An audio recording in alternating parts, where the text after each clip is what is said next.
baller emerges. Mamba mentality. Keep going, baby. You got this. Whoa! Hey.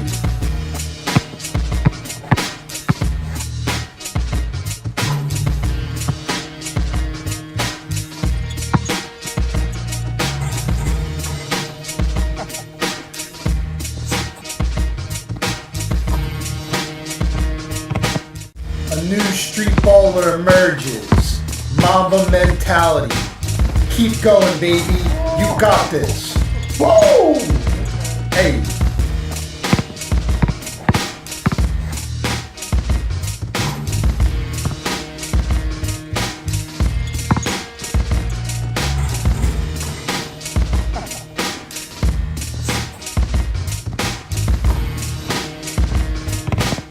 A new street baller emerges. Mamba mentality. Keep going, baby. You got this. Whoa! Hey. A new street baller emerges. Mamba mentality. Keep going, baby. You got this. Whoa! Hey. A new street baller emerges. Mamba mentality.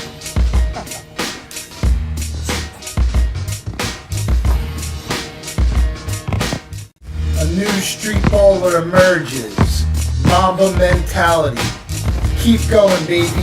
You got this. Whoa! Hey.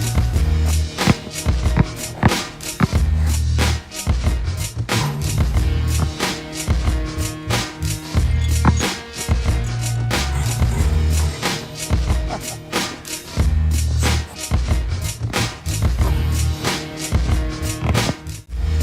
street baller emerges. Mamba mentality. Keep going, baby. You got this. Whoa! Hey.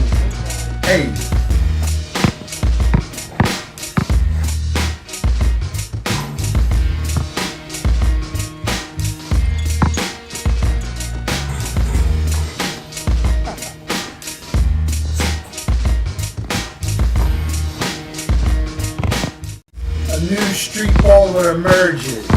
Mamba mentality. Keep going, baby. You got this. Whoa! Hey.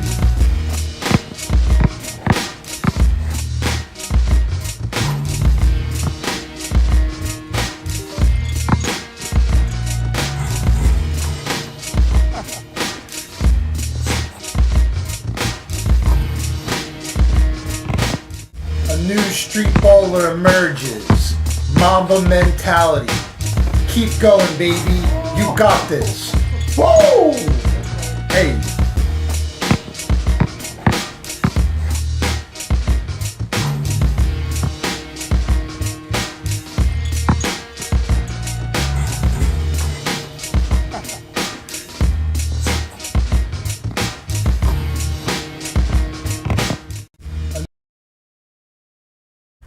Check. Hold up.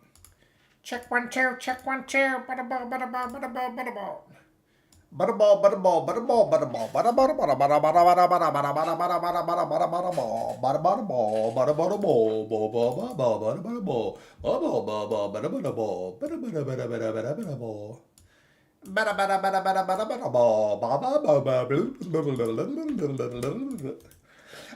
Butterball. Okay.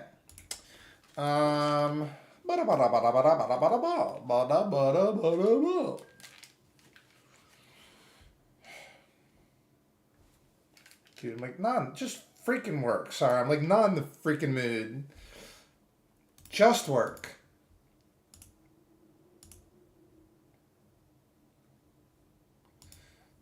Yeah. Good job. Then we got like a wait a minute. Yeah, be cool. We're fine. Alright, guys. I'm waiting to see if anyone's down to play Mario Kart. I'm probably going to start with Valorant, finish the weeklies. Yada, yada, yada.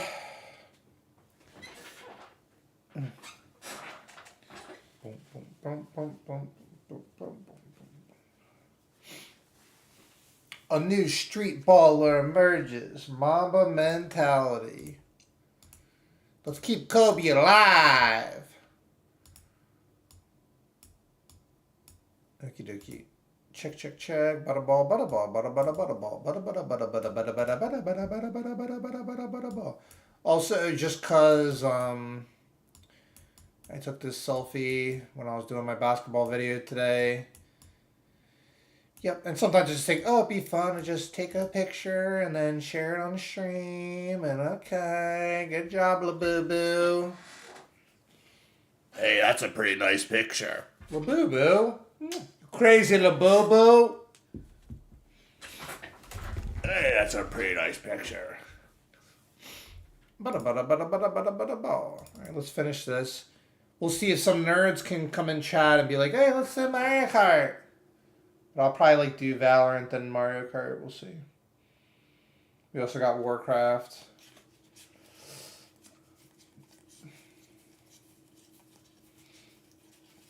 But I would, because like Yosharu said he's like, whatever, he's doing other things now.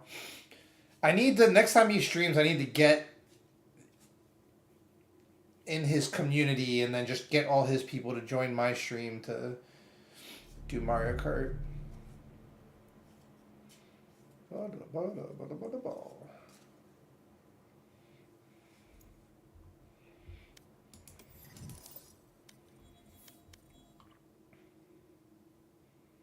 Alright, let's finish this and see how much we have left after.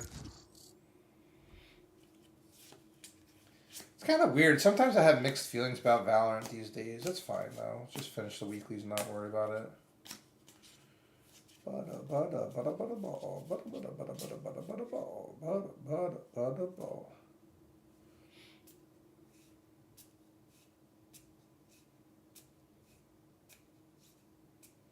Match found.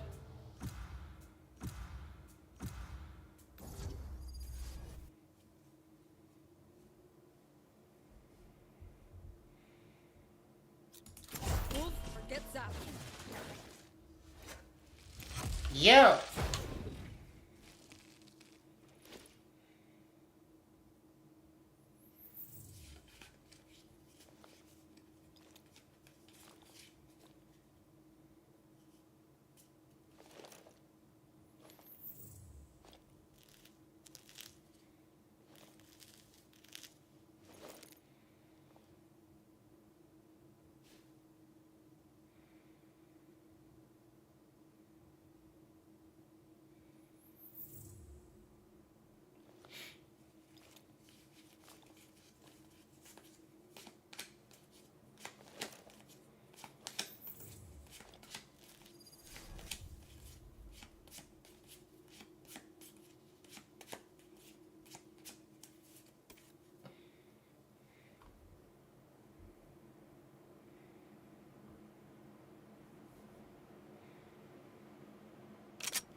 Gotta go. And they're off.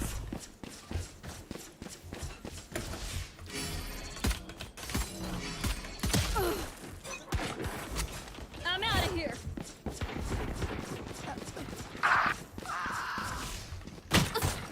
I'm out of here. Reloading.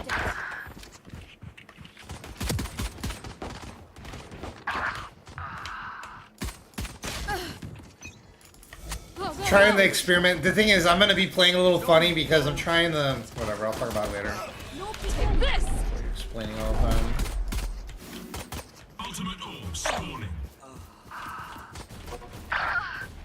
Whatever. Honestly, it's okay. Because like I'm having like shoulder issues, and when I use the armrest, but we're just gonna do it for now. So I might not play too much Valorant in the future. We'll see. Gotta go. 10 seconds until stage change.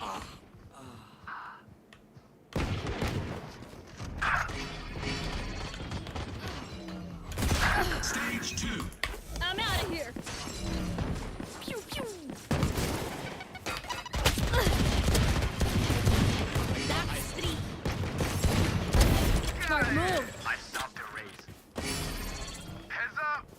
Reloading. I probably should start playing more console games, so I'm not like always, you know, whatever. Go, go, go. I don't know what it is. I don't know.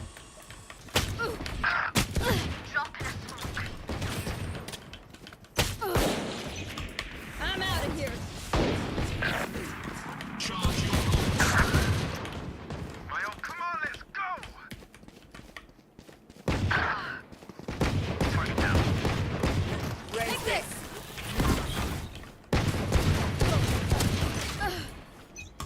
Gotta go.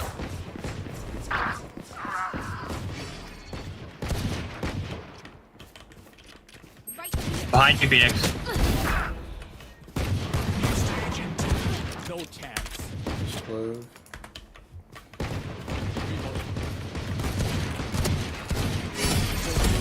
Kill. Stage 3.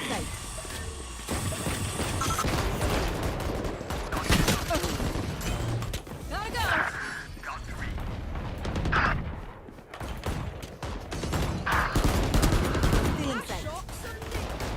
Go, go, go.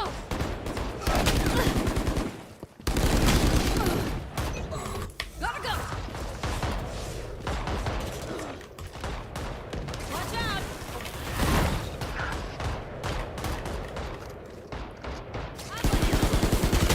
Oh my gosh. I'm out of here. Ultimate orb stolen.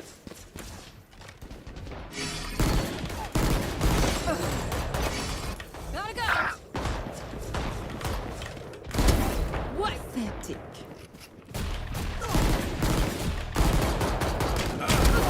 Reload him. Fire in the hole. Go, go, go. Stand aside. 10 seconds until stage change. Going up. I'm Reload. out of here.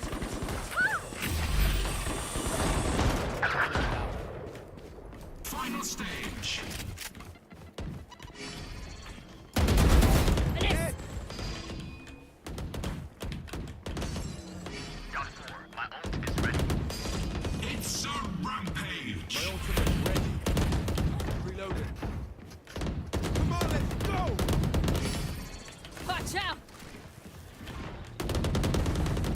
They're super dead. Phoenix is on a rampage.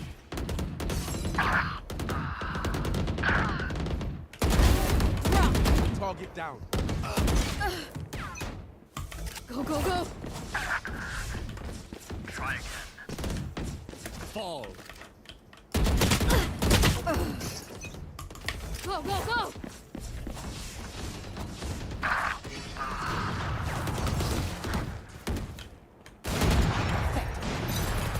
Sorry.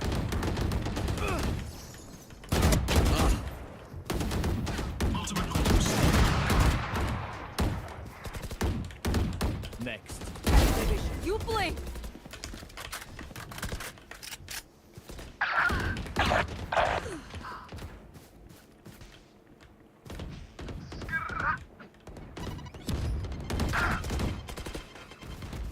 Focusing.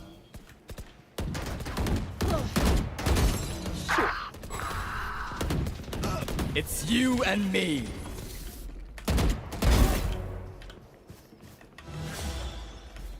Reloading. Take this. Gotta go. Reload, G. My ultimate. Green sight. I'm out of here. Come on, let's go! Oh, you ain't coming back. My ult ready.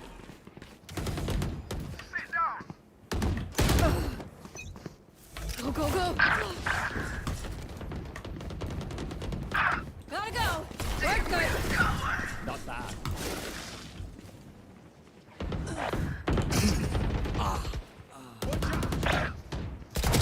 You want to play? Let's play.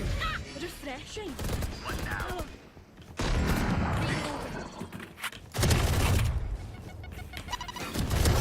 Get lost. 15 kills remaining. I'm out of here.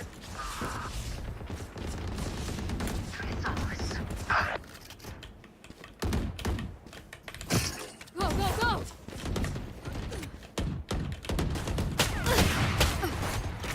10 kills to go. I got ISO.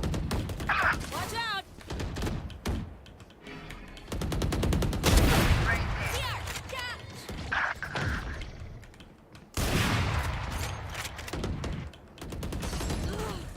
Cutting their vision.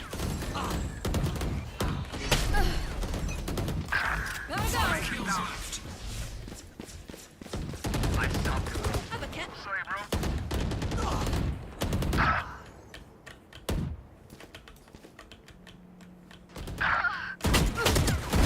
Go away. Woo! Game winner, baby! Dude, I've been doing that so much lately. Game winner! Game winner!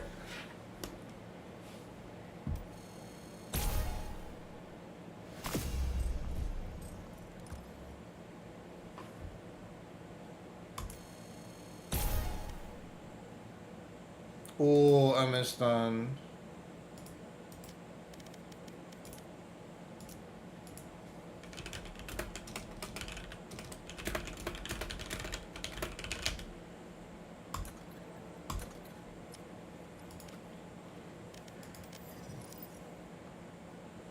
Dude, one more. Frick.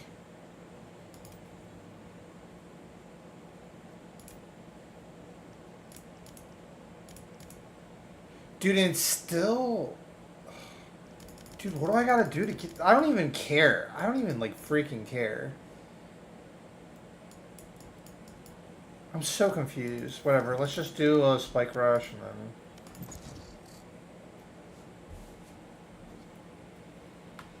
Yeah, if anyone's interested in Mario Kart, let me know. Just let me know.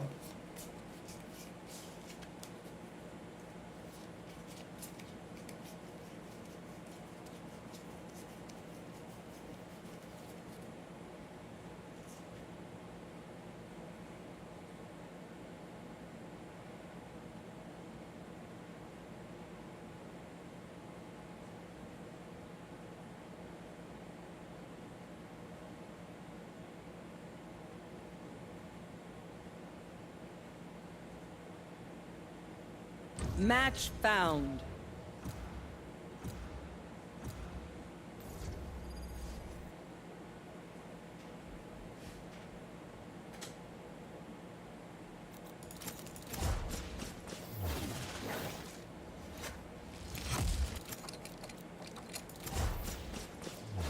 Move or get zapped.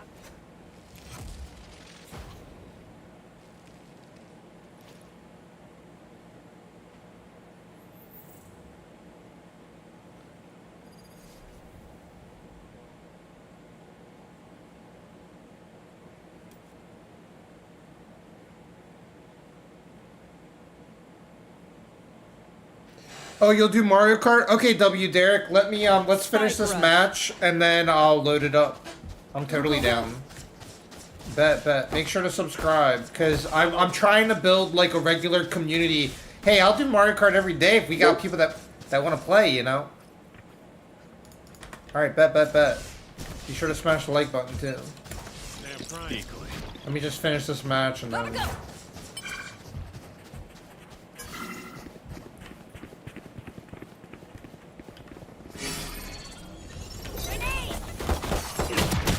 Alright, that was bad. Bomb buddy out. It's a spike rush, so it's gonna go quick. I need to get 2 kills, though. But regardless, I'll do Mario Kart after. Right here. Enemy spotted B. Anyone else? Shut up. One enemy Watch it remaining. expire. My ult's ready.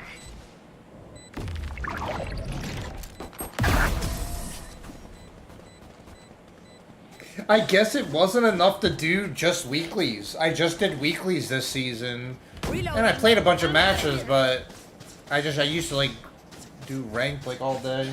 Yeah, I don't know. I need to do less PC gaming for sure, or like less of these FPS games. I don't know. I don't know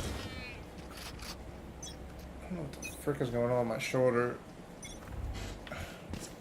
Decoy. There they are. I'm out of here. In the dirt.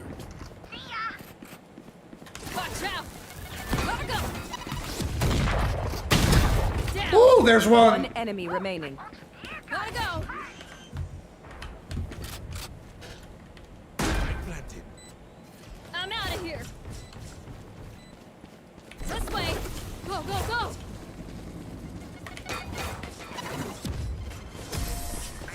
Oh, okay.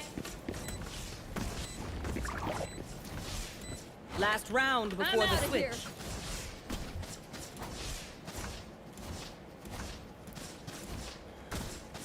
Oh, and Derek, in the description, I can send it after, but my friend code is in the description.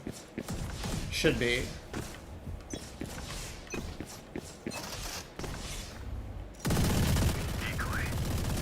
Go, go, go. It's you and me. Okay, I'm down, I'm down. Yeah, it's like, it's dumb to ISO me, because I'm just gonna win that fight. Oh, fine! I am the hunter.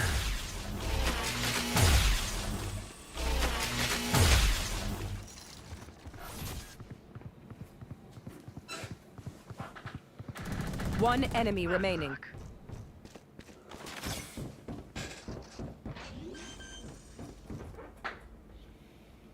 Spike planted. Cutting through. Here, what I'll do is, I'll put, here, let me just do stuff real quick. Let me cook. So this, and then we do this, Death is cold. and then we do this. There we go, I pinned it in chat. Switching sides. And, of course, my... Match point. Okay, we're cool, we're fine. Whenever I pin a message, it likes to just get rid of all my chat. There we go. I'm out of here. Alright, we got 2 kills. We got our weekly stun. But I'm gonna have to play more of this stupid game this week, I guess. We'll see. I'm out of here. Shock it. Kinda like tired of Valorant. Coming through.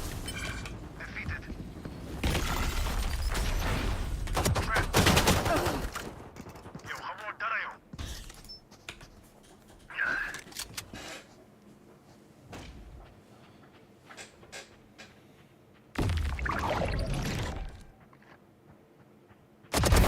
An afterthought. One enemy remaining.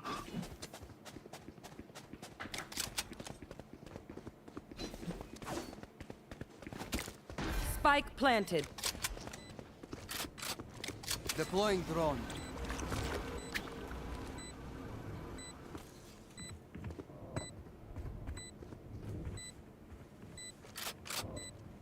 Wait, if we win this, then I can do Mario Kart. Let me like load Mario Kart.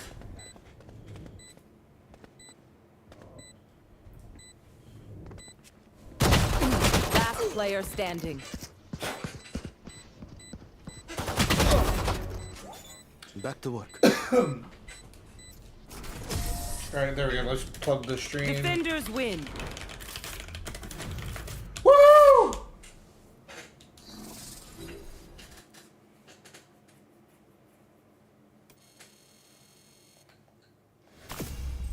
Here, give me a second. Alright, good.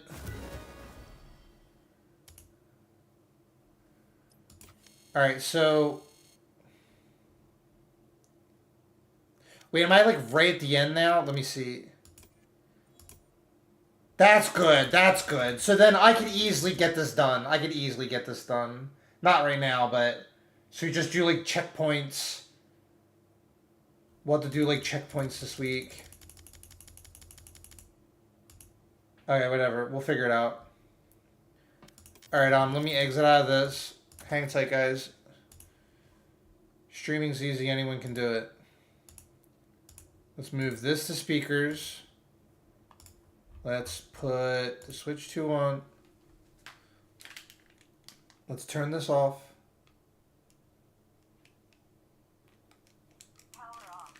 Throw that there.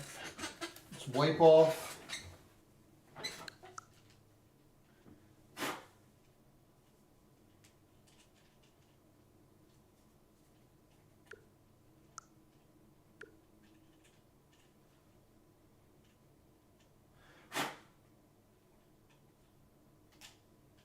Alright, cool, that's fine for now. Alright, let's see, did he friend?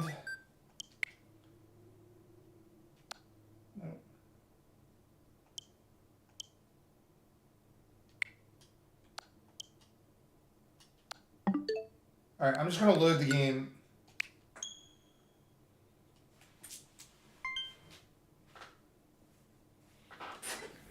Let's move this here.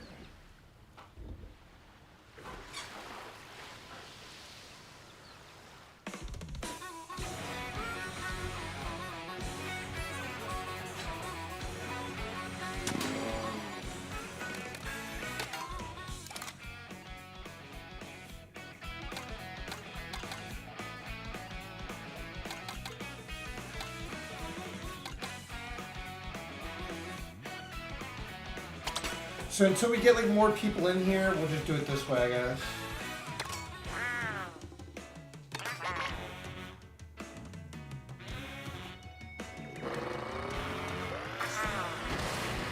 Also, let me get this chair.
no power.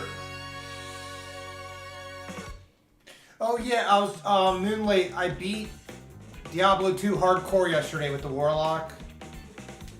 We beat Act 5. But I may still keep leveling the Warlock for fun, for the ladder or whatever.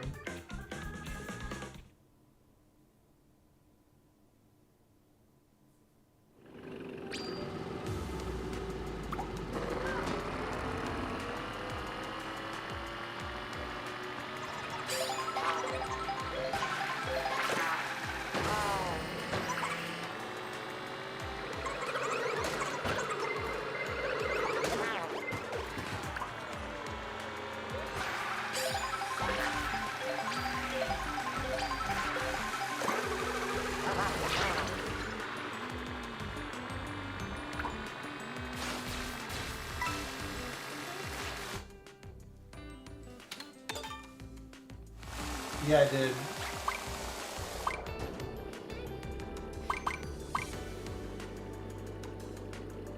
I do feel like doing WarCraft today.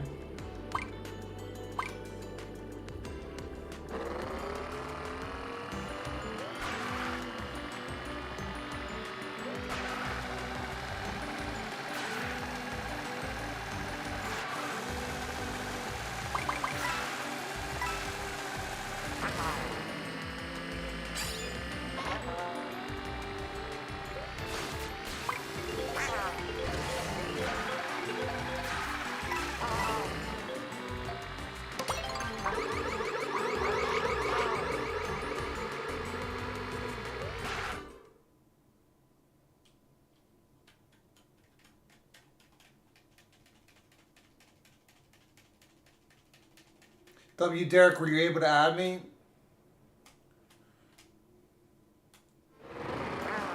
Maybe I should tell people to give their friend code. That's maybe what I should do. I don't know.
Weirdo power.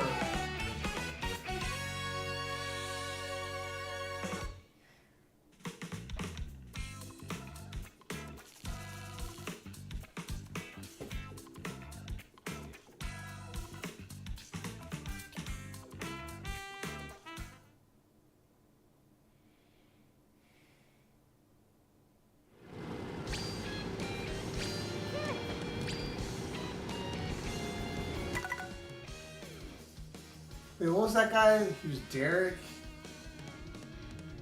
Derek joined. I don't know, like, whatever.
Oh my gosh.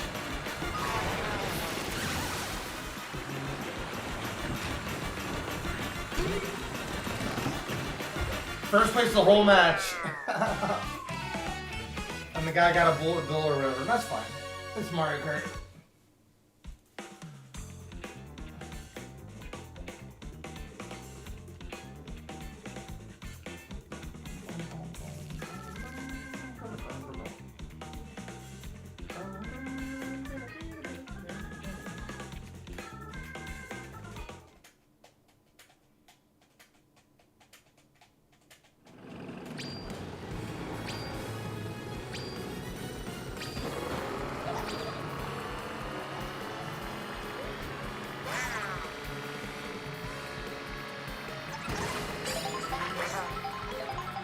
And then, oh, I was gonna do, let me do something real quick. Yeah, like, there we go. There's the friend code, so it should be correct, yeah. Because I had an idea. Let me see if I can just do this real quick.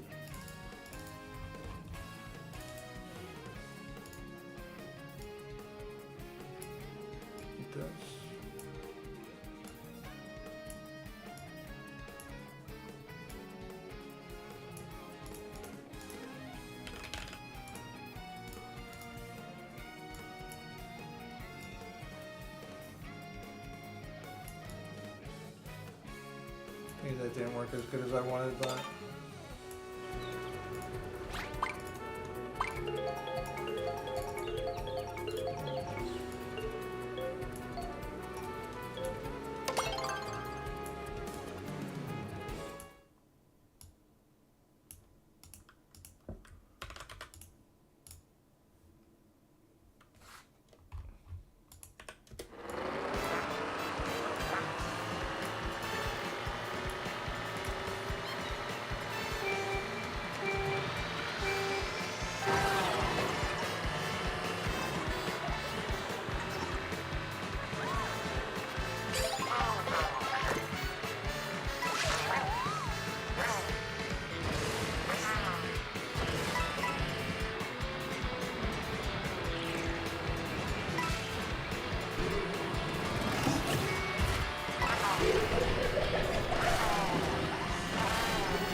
You know, lately I feel like whenever I eat, I'm like never full. I don't feel full. That's weird. I don't know. But I played basketball for like an hour today. Was up early. I don't know. Working out a lot, I guess. Stretch. I do need to find more games I like on the Switch. Gosh dang it.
Yeah, there we go. That's better.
Laguana. Perfect stream to end the week on. How's it going, Laguana? Yeah, you want to join Laguana? We are playing Mario Kart World. Hop on in. Let me know if you're able to join. You should be able to join to your friends, right? Whatever. Yeah. Laguana knows what he's doing. Laguana's like a pro Mario Kart player. Cause I'm trying to figure, like, people came in, you know, I'm trying to like build a community of people that want to play Mario Kart, you know?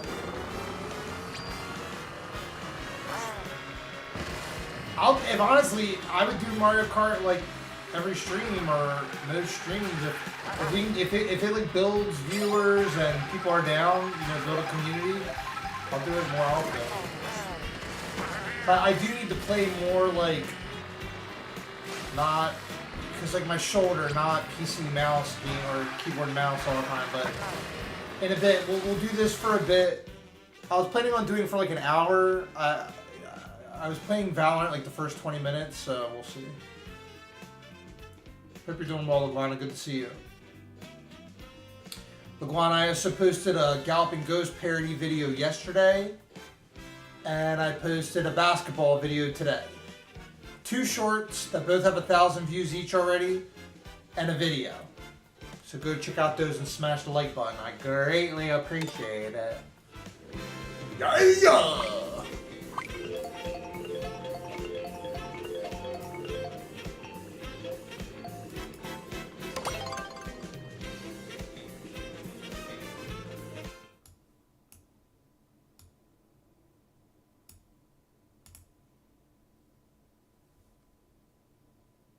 Butterball, what are you doing?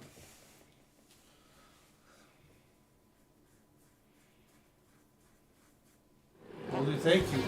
Linguini. I saw linguini at the store the other day, the type of pasta. Me Butterball got some. Italian linguini.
Oops.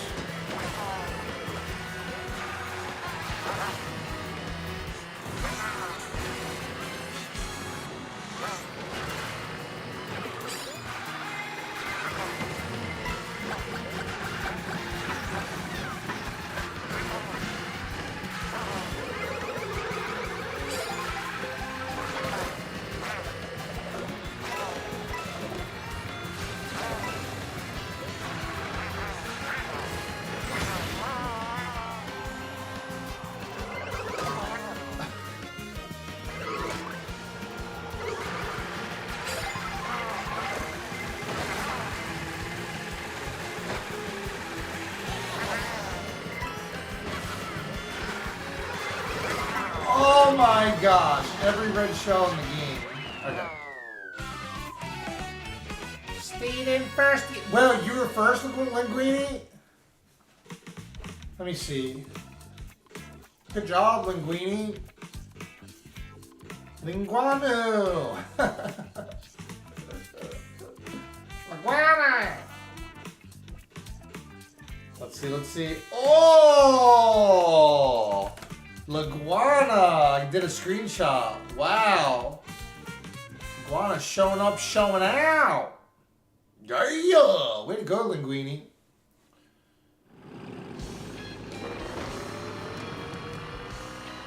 Laguana, how's track and field going? The shot put. Break the high score yet?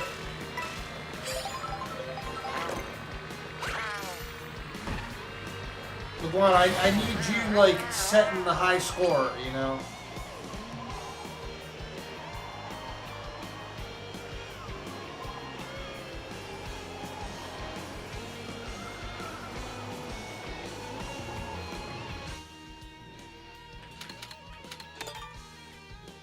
Image!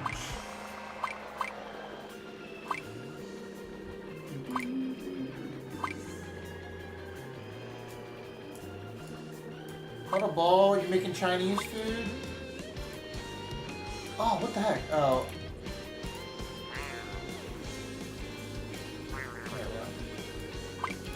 What a ball be making Chinese, yo? I want to order some Chinese food tonight, but I need to find a good Chinese food place.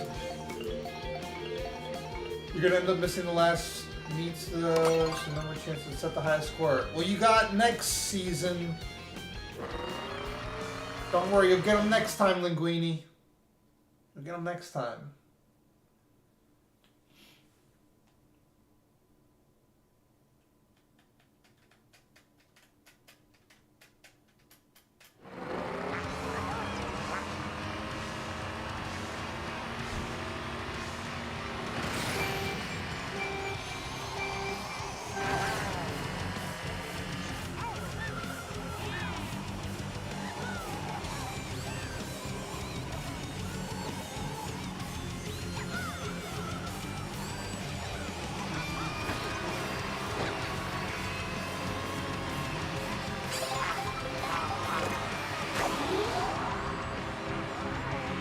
I'll check to see if anyone added me as a friend, but I think I would have seen it, but we'll check again.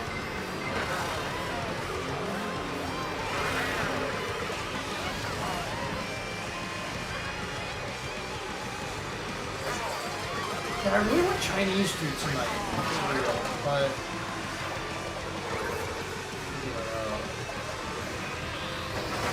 I could. Oh, you know what? Duh. I'll order from Walk to Go. I don't need to do Uber. I should order Walk to Go.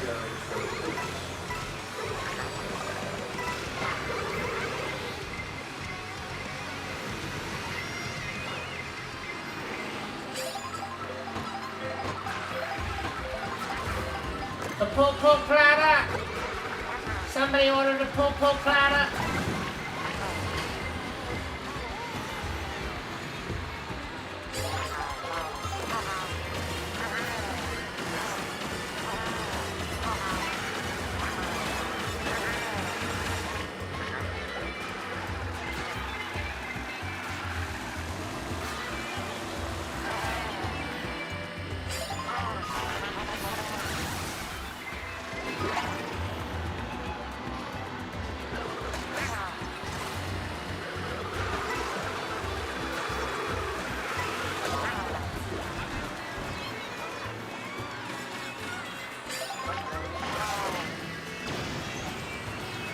Get out the way, Bobby! Yeah! Gina, baby! Hey, Gina! Oh, thanks. Thanks, Gina.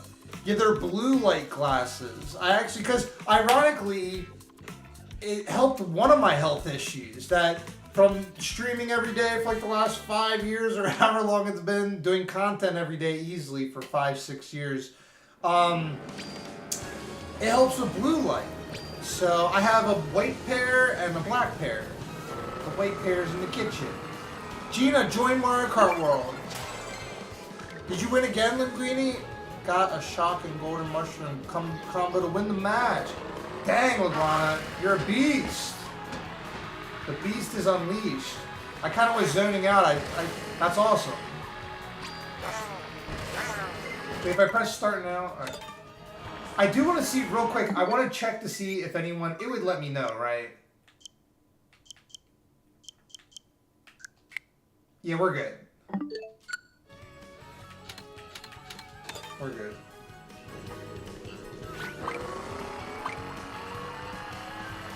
And if someone sent a friend request, just like let me know in chat. But Gina, join the game. And thank you, I do appreciate that. But yeah, they're blue light shades glasses.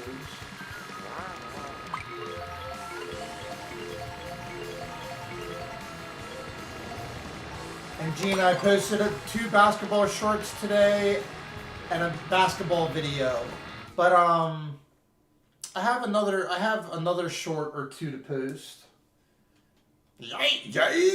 Here, let me move the mic a little closer. So Butterball. Butterballs. What a ball. Woohoo, baby! What ball, where you been?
Get out the way, Bobby!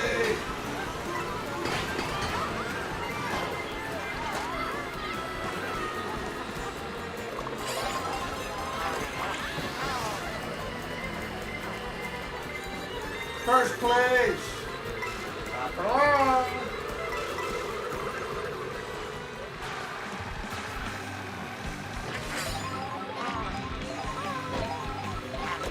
Don't be a hero, Luguata.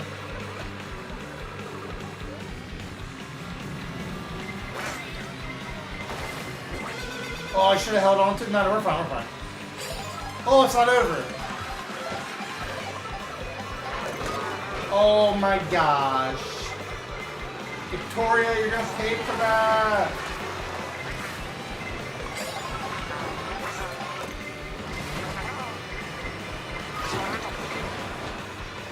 You're gonna pay for that, Gabby.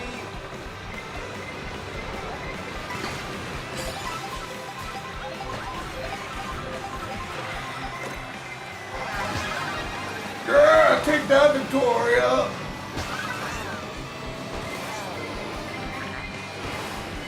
Oh, yeah.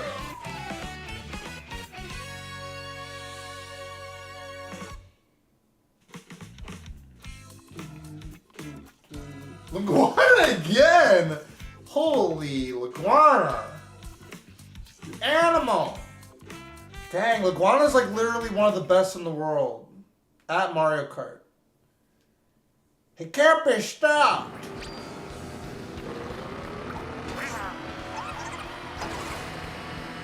Iguana's gone too powerful.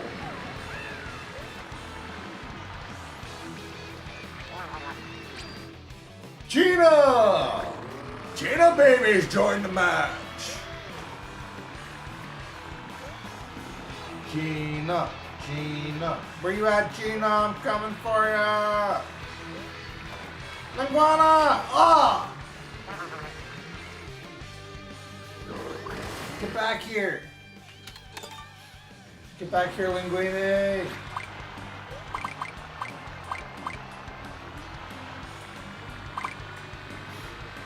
Gina, baby.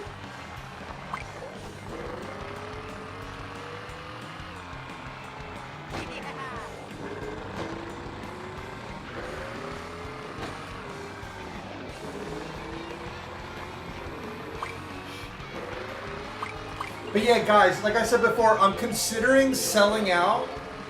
And I mean, like, not Mario Kart all the time, but like more Mario Kart streams. Especially if like I get people regularly playing with me and it's like a community thing. If we can get enough regular people, we can host our own custom lobby. I like, and Yosharu said he's like not going to be playing Mario Kart anymore. I don't understand it. I honestly want to get all his fans into my thing. Because, like, he even said he's like, oh, blah, blah, whatever. But, yeah. Kind of one of my plans. We'll see, though. We'll start small and go from there.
Oh, crap. Wait. I don't know.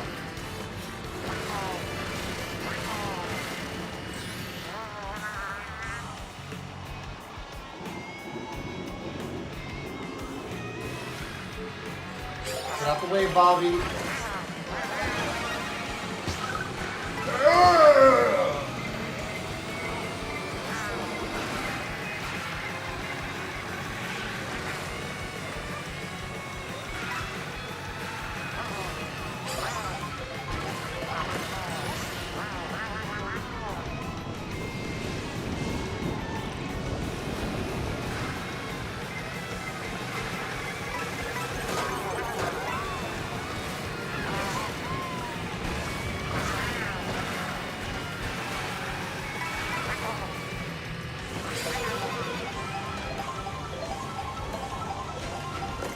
Oh my. Okay.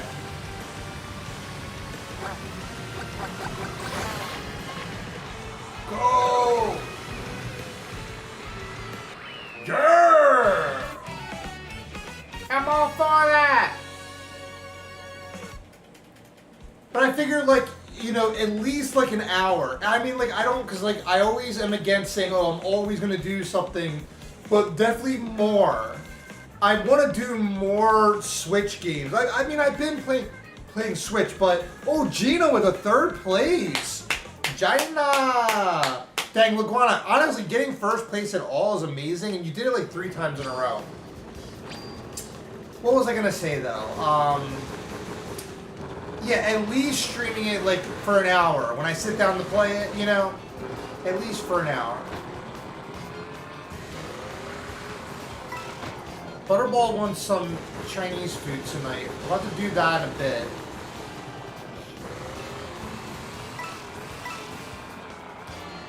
I mean, if I'm quick enough, I could probably do it between matches.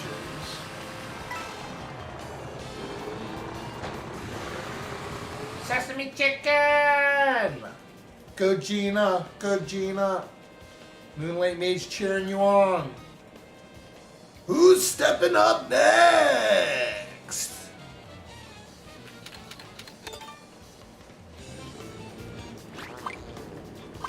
No MSG!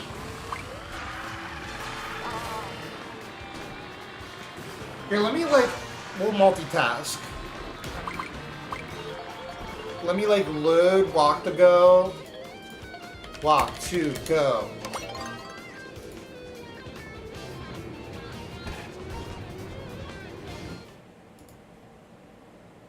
What is this?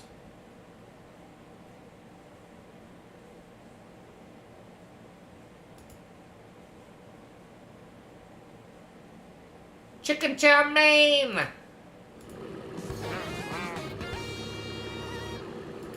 Alright, crap. Who wanted the poo-poo platter?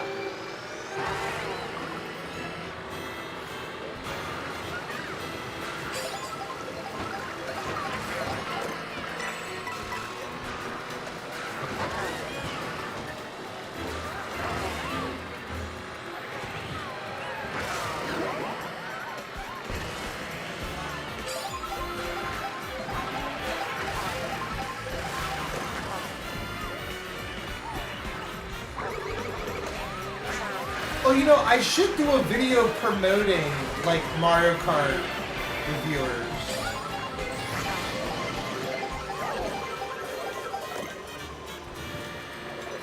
Actually, in between matches, we're gonna do that. We're gonna do that. They're gonna order the poo-poo platter!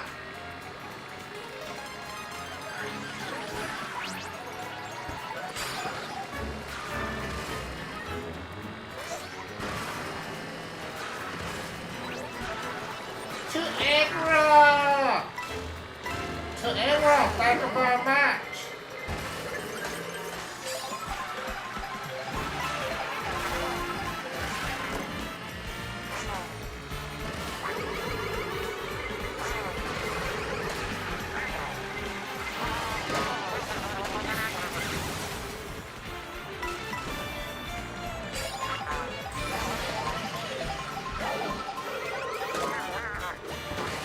You're gonna pay for that, Gina!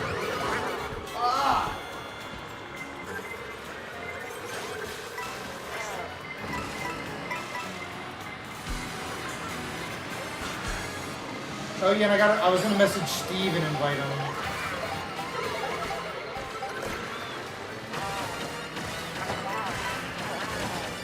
Oh my Lanta. What's GG? Ah! Did I pay for that, Gina? Dude, I might get last. Holy monkey. This level's kind of cool. Could I be more in last? Yeah! Get out the way, Gina! Yeah! Alright. Alright, quick video. Yo, what's up, guys? Here with another video. I'm doing this because I want to start having a community Mario Kart World night where when I stream, guys, feel free to join, add me on Switch. I'm going to start playing more of this game. Like and subscribe. And Laguana just got another 1st place. And shout out to Gina, shout out to Moonlight Mage, and shout out to Laguana linguina. All right, guys. Catch you guys next time. Hey. Like and subscribe. Sorry about that. Taco Bell. Thanks, Butterball. See you later.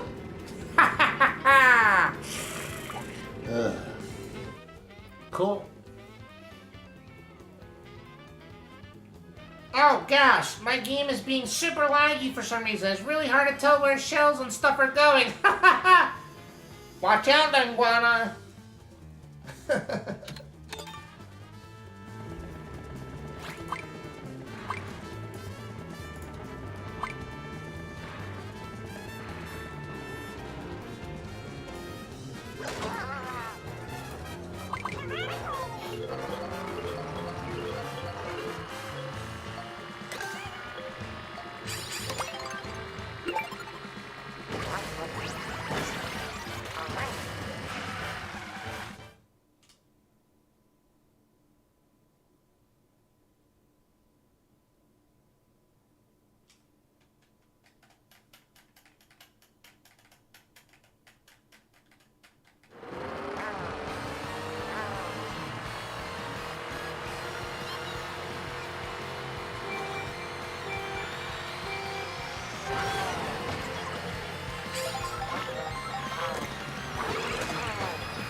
Water the popo platter.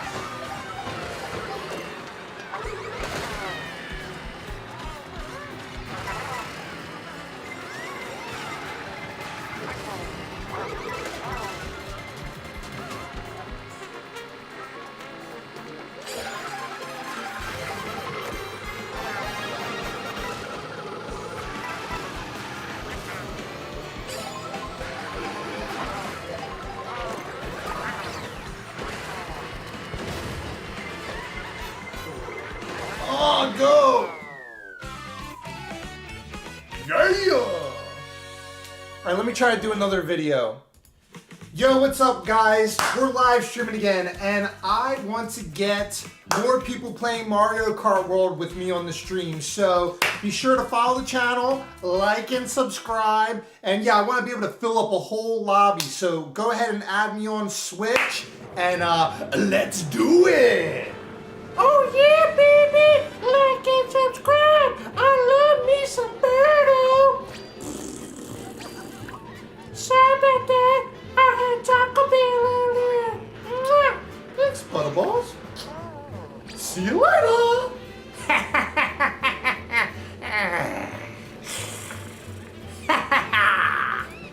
Alright. The first one may have been better, but I'm pretty out of it. Yeah! I might start like doing a video. I got kicked out for lagging. Well, get back in here, Linguini.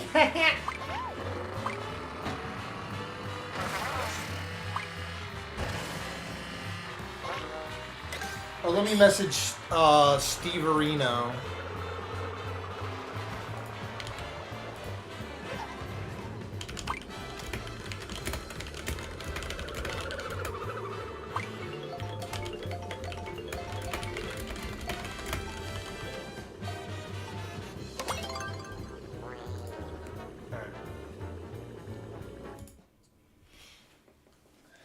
Alright, we messaged Pikachu. Oh, he's back. Linguini is back. Guess who's back? Back again. The Guana's back. Tell a friend. Guess who's back? Guess who's back? Guess who's back? La Bobo's back. That's who's back. Ha ha ha ha. La Bobo!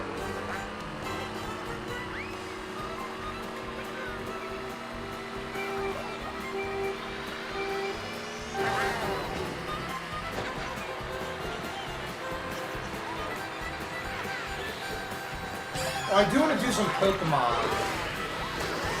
I might do some Pokemon tonight. Get out of the way!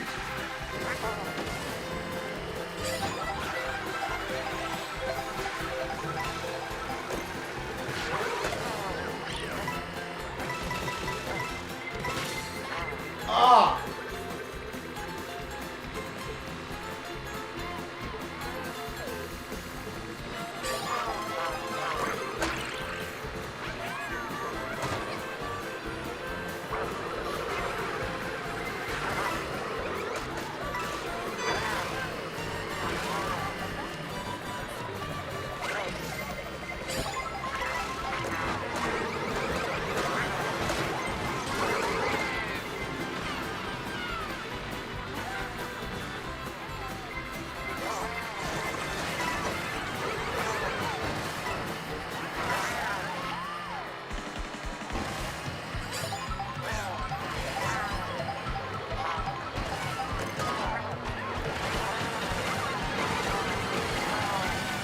Get out of the way, Linguana!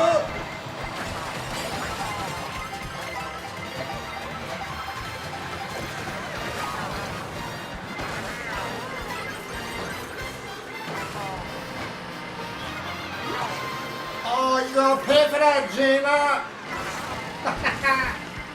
Gabby gonna pay for that. Yeah! Get out of the way! Make room for Birdo!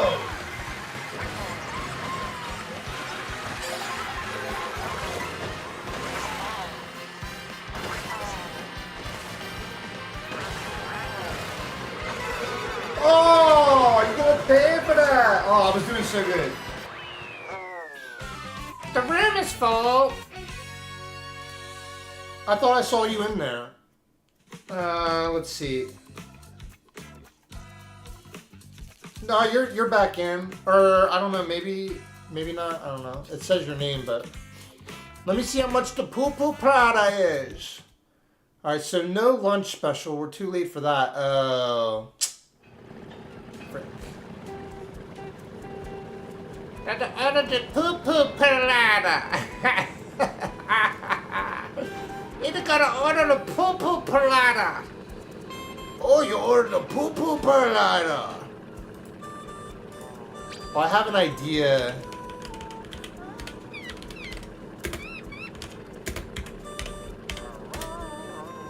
Yo, you want the lunch special?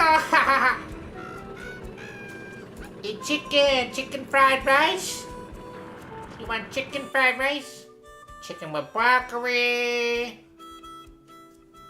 You want chicken with curry chicken? You want sweet sour kung pao chicken? You want the bourbon chicken?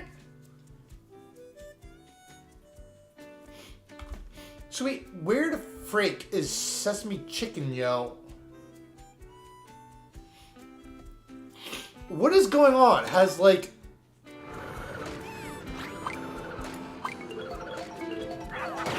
Poo Poo Prada. Dude, sesame chicken is the best thing about Chinese food. There we go. It's like, what the frick is going on? You may choose one extra item. You want lo mein? You want special lo mein? My internet all messed up, yo, and I kicked again. Oh, shoot. I forgot to do the turbo boost. Well, shoot. Butterball, watch your language. Watch your language, Butterbean. Oh, yeah!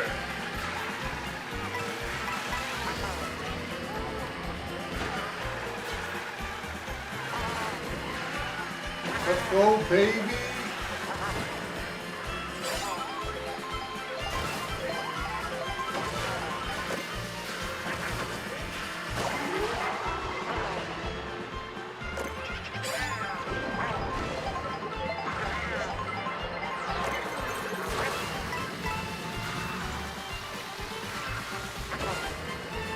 Oh, you gonna pay for that, Bobby?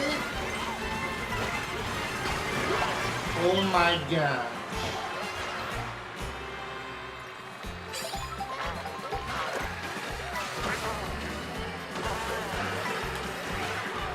Holy monkey. That's one crazy monkey. That's one crazy monkey. Hey, what are the Popo Prada?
I'm winning! Yeah, I think you were lagging last time too, Laguana. I'm not laughing at that, I'm laughing at, I keep calling, because I call you Linguine. What a fault, yo! Is Laguana in there? Last place! Oh, he's because he's lagging. Is Jaina? Where'd Jaina go? You want the egg roll? Choose exactly one. Shrimp egg roll!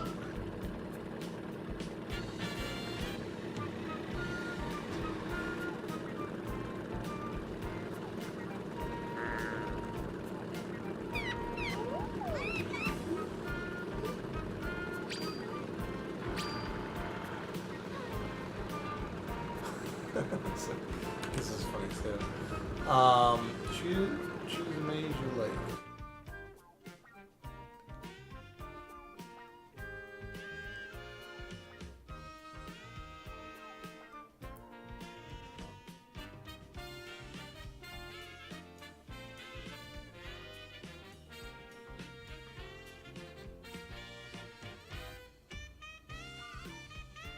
Oh, I like the wonton soup though. I kind of want to get wonton soup and then like a shrimp roll.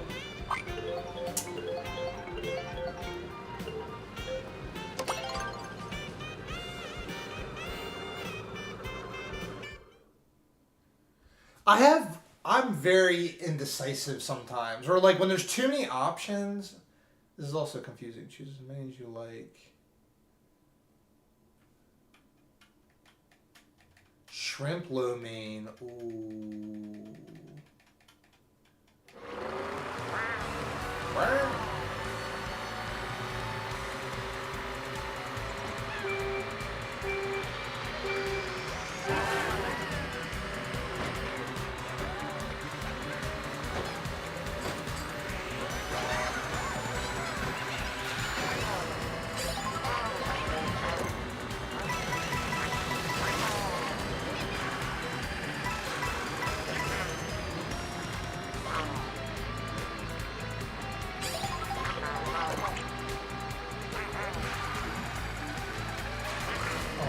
I always gotta be wild. Oh, you gonna pay for that, Linguana?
I'm a crab.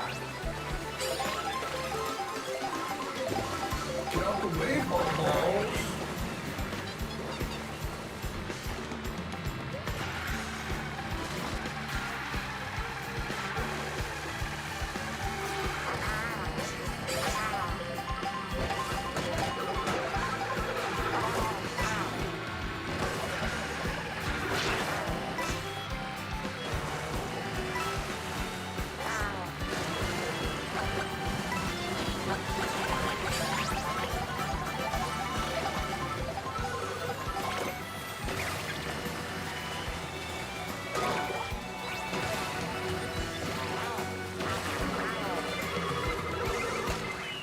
Alright, let me not be indecisive.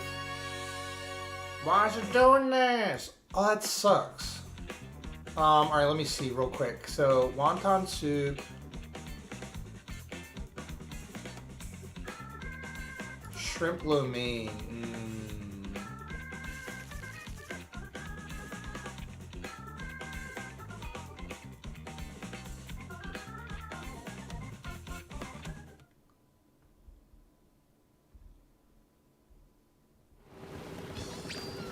Wonton soup.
Popo Pralada.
Give me a second, guys.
Okay.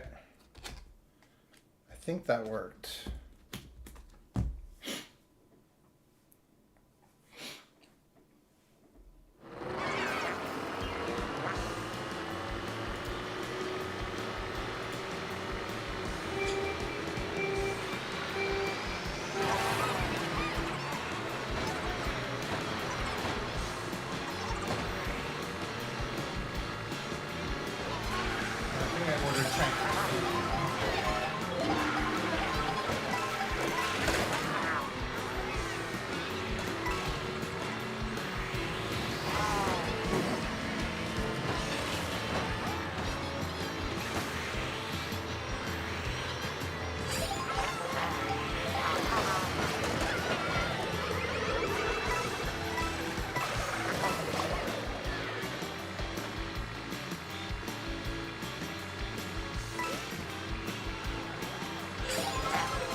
What is the pulpo parada?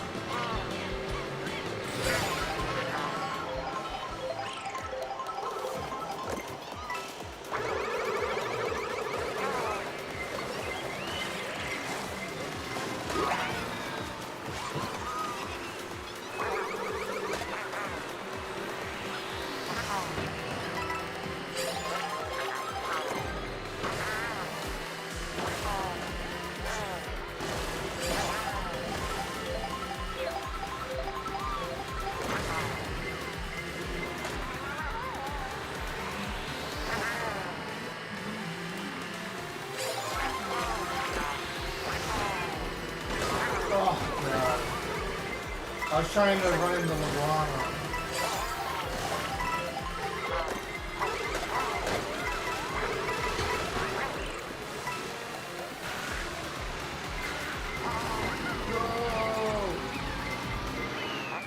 Alright, now let me check. Give me a second.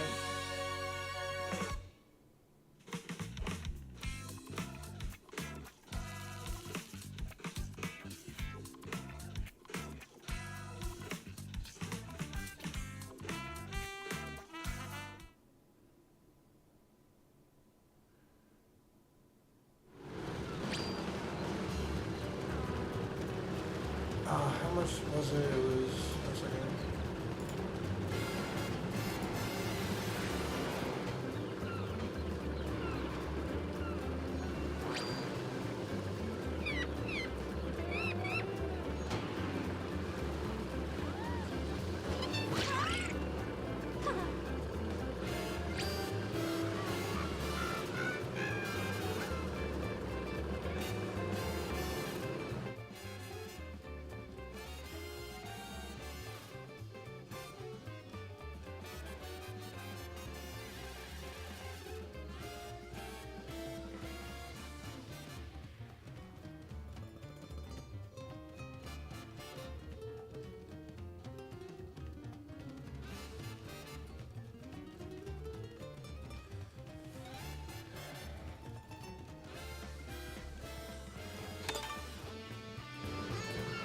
There.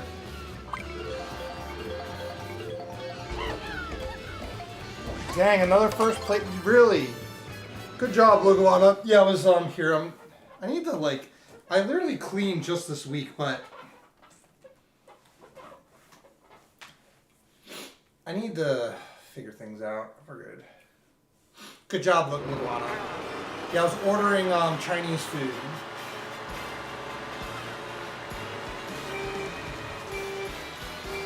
What is the pulpo platter?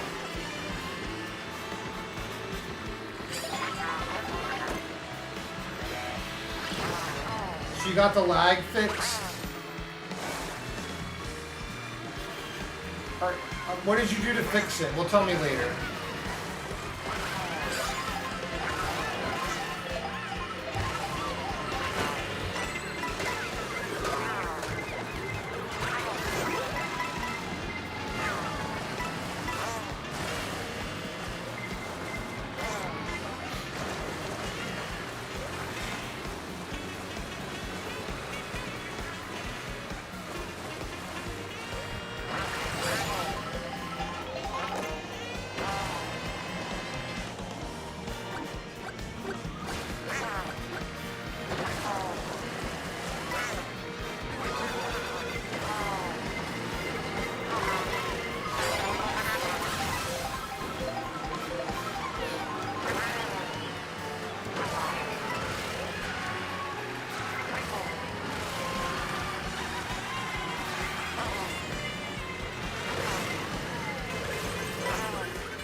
I was doing good.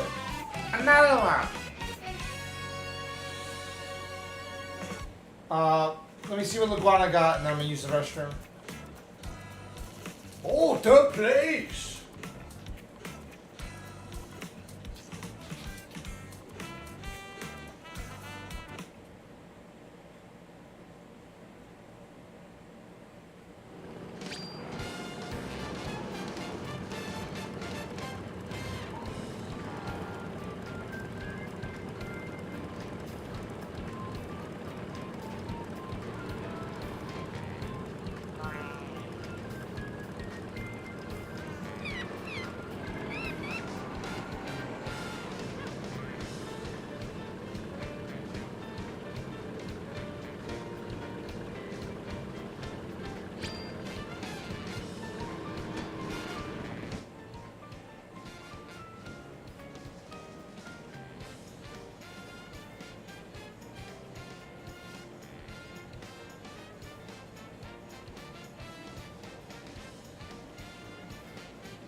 Nice.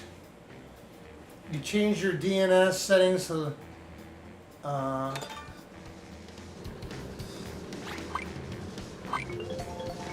okay. I don't know what any of that means, but it sounds good. No, I sort of know what you mean. I'm joking.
Frick.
Yeah!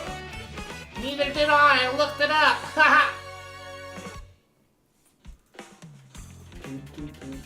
But yeah, I'm familiar with it. I'm familiar with what you're talking about, Linguini. I'm familiar.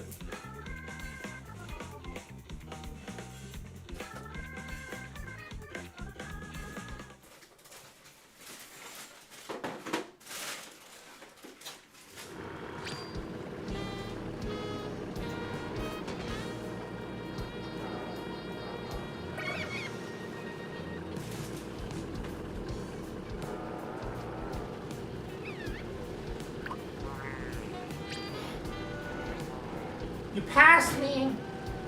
At the last millisecond, how dare you?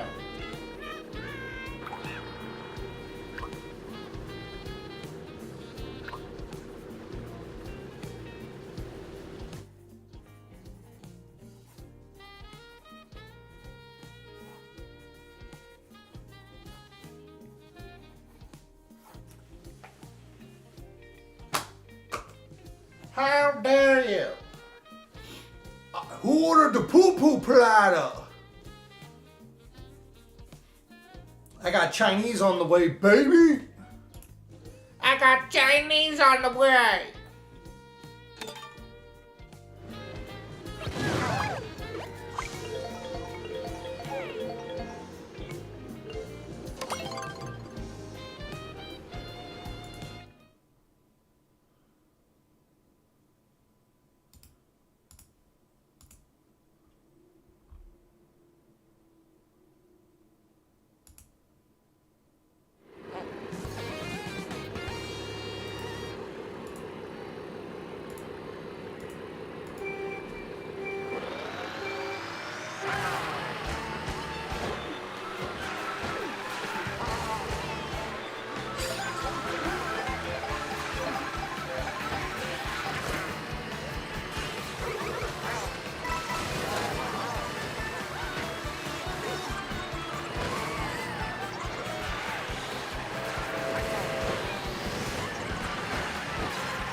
Get out the way, Lungwana. Don't be a hero.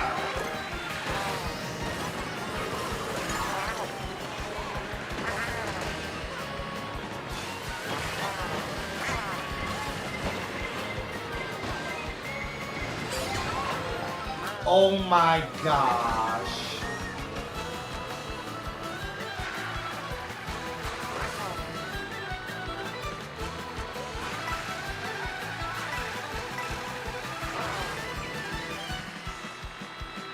I had you, Laguana. I had you.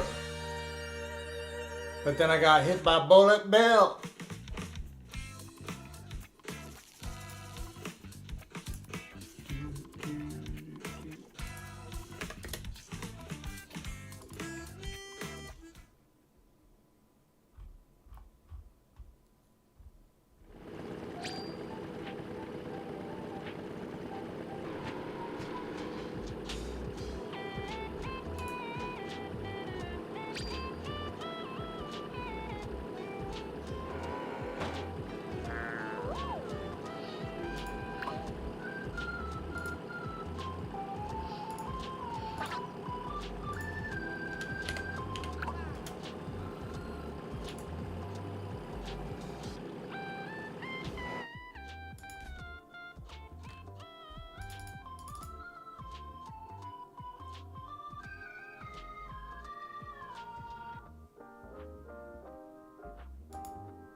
Oh, you're making Chinese food too? Nice. That's such a funny coincidence. I was just like really craving Chinese. I ordered sesame chicken, a wonton soup, and shrimp egg roll.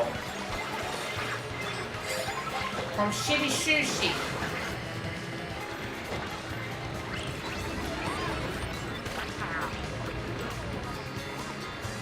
We got iguana this time. Oh yeah.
Yeah, take down iguana.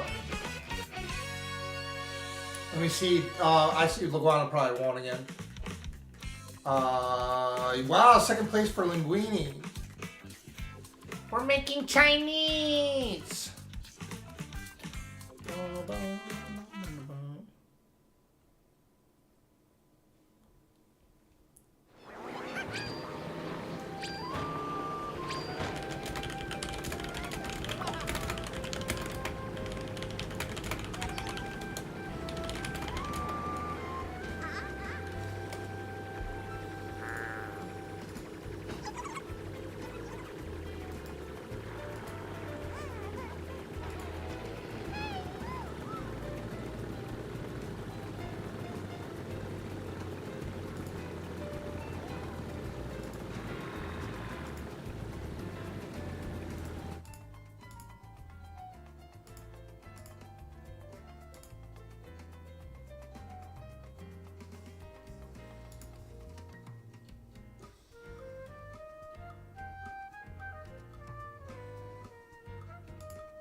third. Oh, did I beat Leguana that time?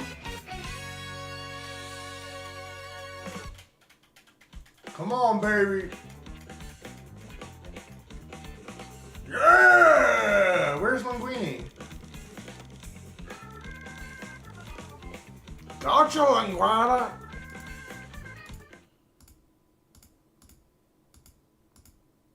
Gotcha, Linguana.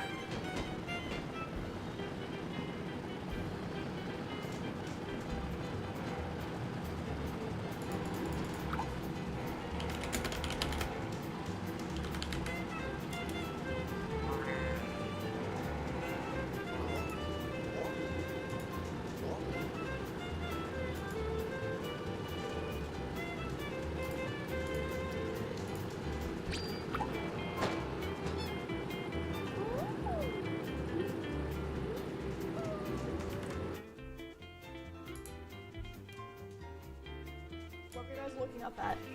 Oh. Big wall of ads.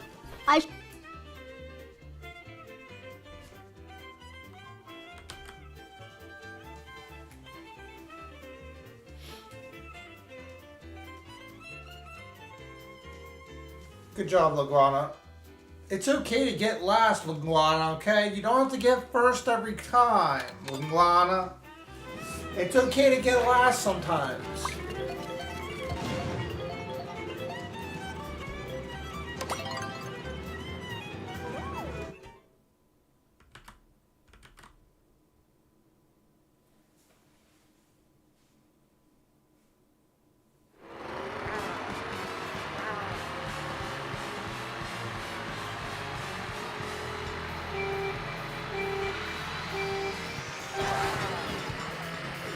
Okay to get last, Leguana.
Oh my gosh, that was...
Hey, Moonlight Mage.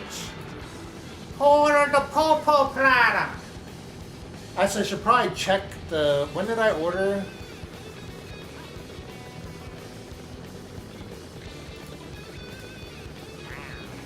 Order the Popo Prada.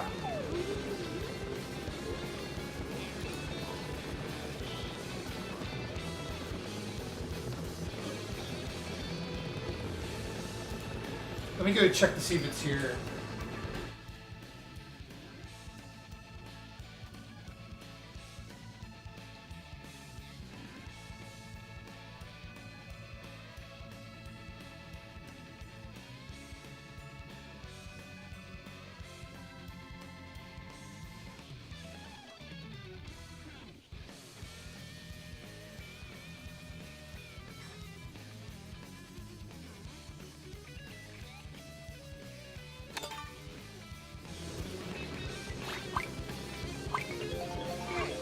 Not here yet. How long ago did I order it? I can't remember. Who ordered the Popo Prada?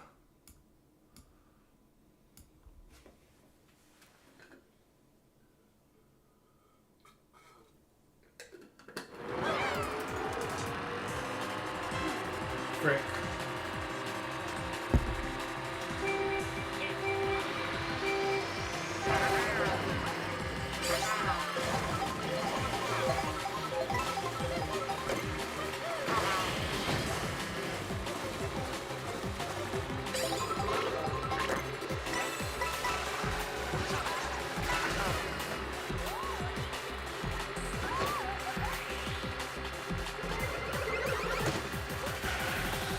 Nice try, Iguana.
Get out the way, Iguana.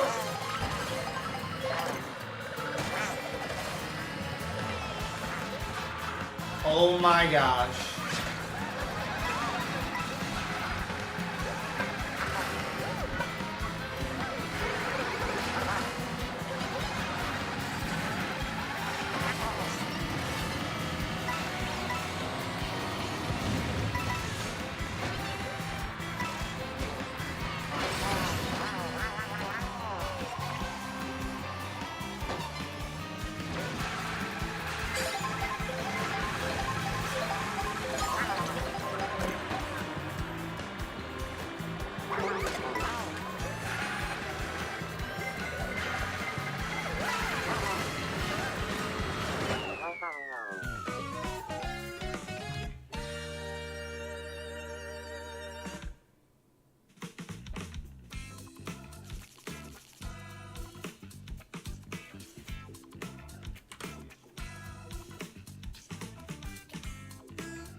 Order the poo-poo platter.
Yeah, how long ago?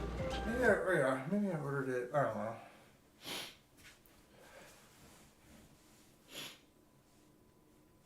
Will they send a text maybe?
Alright, sounds good, Laguana. Sounds good. Because, yeah, in a bit, once the Chinese food gets here, I'm going to eat that. I might play some WarCraft. I appreciate the games, though. I'm sure we'll be on again tomorrow, too. Maybe even later tonight. We'll see. It always flies by really quick. We'll definitely be on tomorrow. Oh.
one more and end on a high note.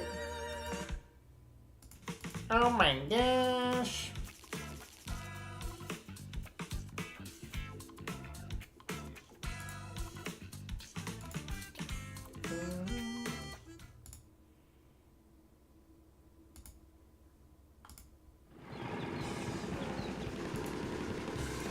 All right, LaGuada, thank you so much for tuning in. Have a great dinner. I'm going to be eating dinner soon, too. Give my love to the family, and catch you next time, or catch you later. I'll be on tomorrow with more Mario Kart. Be sure to check out my basketball videos I posted and all that good stuff. More Mario Kart! I think I hear the Chinese arriving now.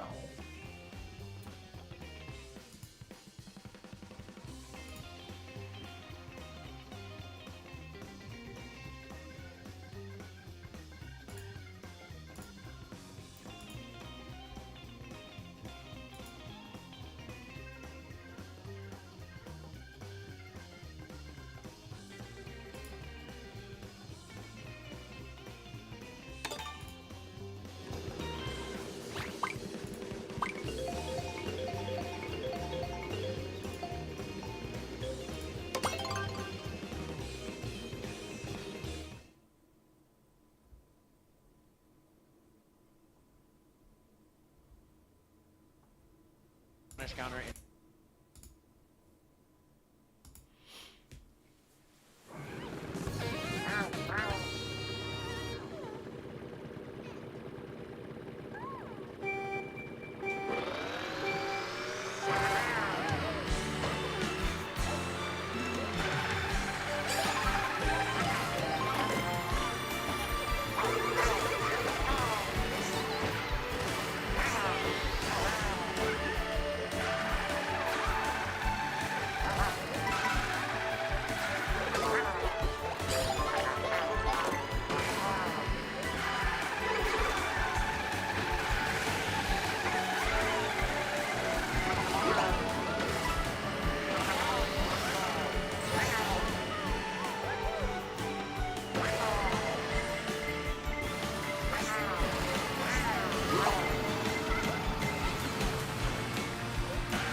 There's Jesus.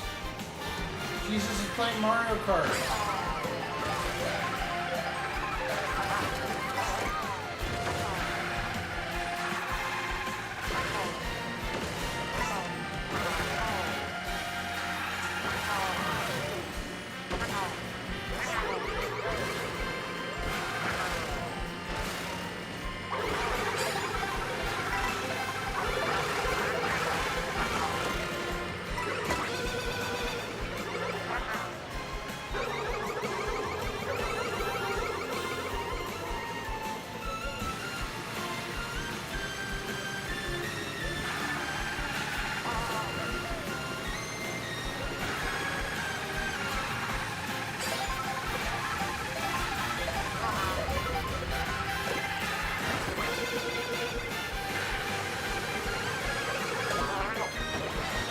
Lovely.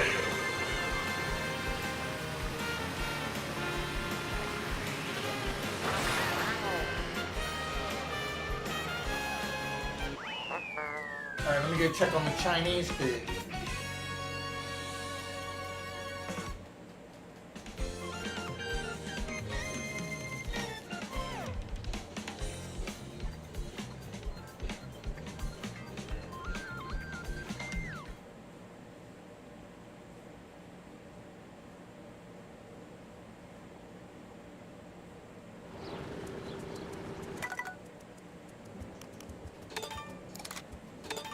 Alright, be right back.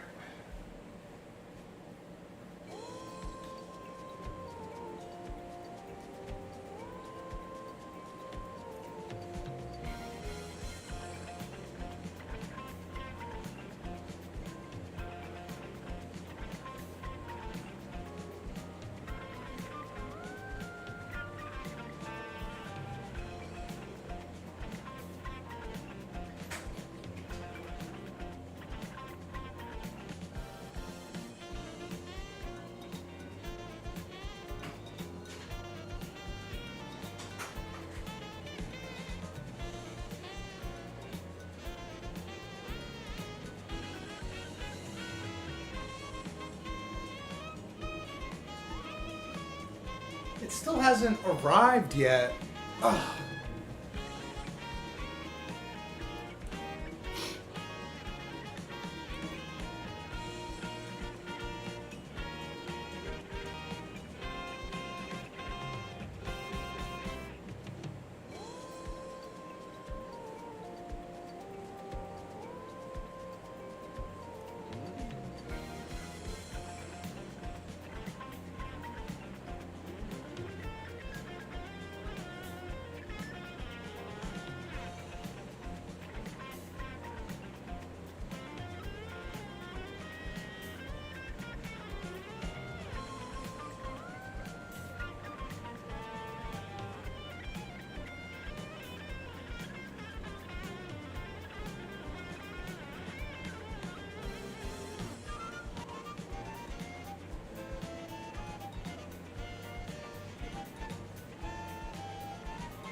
Alright, give me a minute. Let me move this over here. Let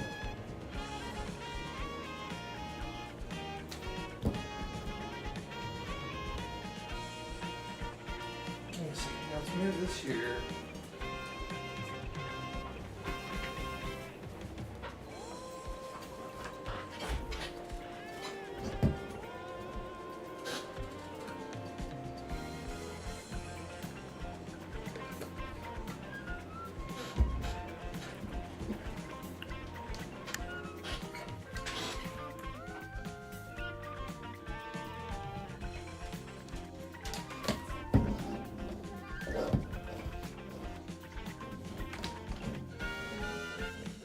Whatever.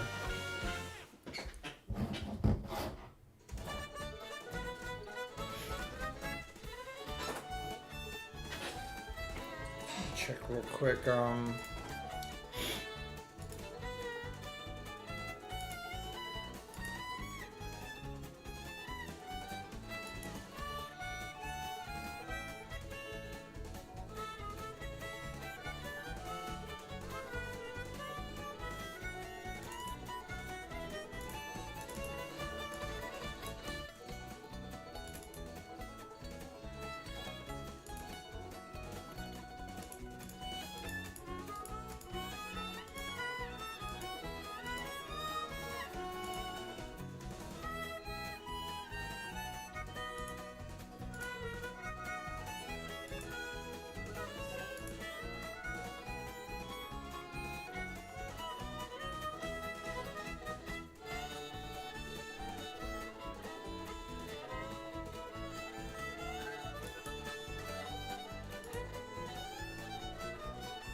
Chinese food, I'm just trying to see. There's like no delivery confirmation or anything, but I mean, I didn't get it yet.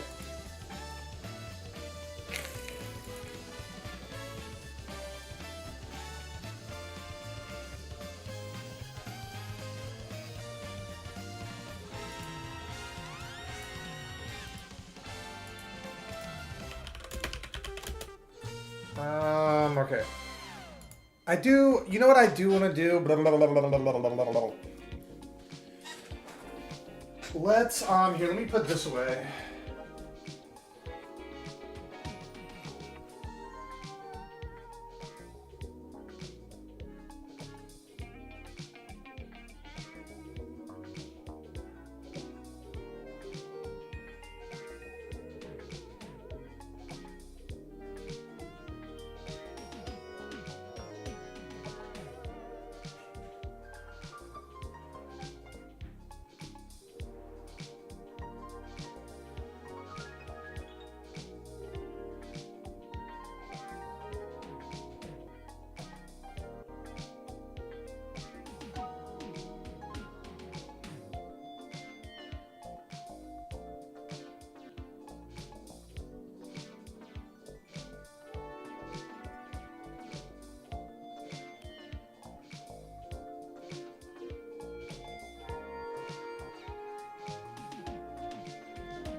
The Chinese food just arrived. Let me do...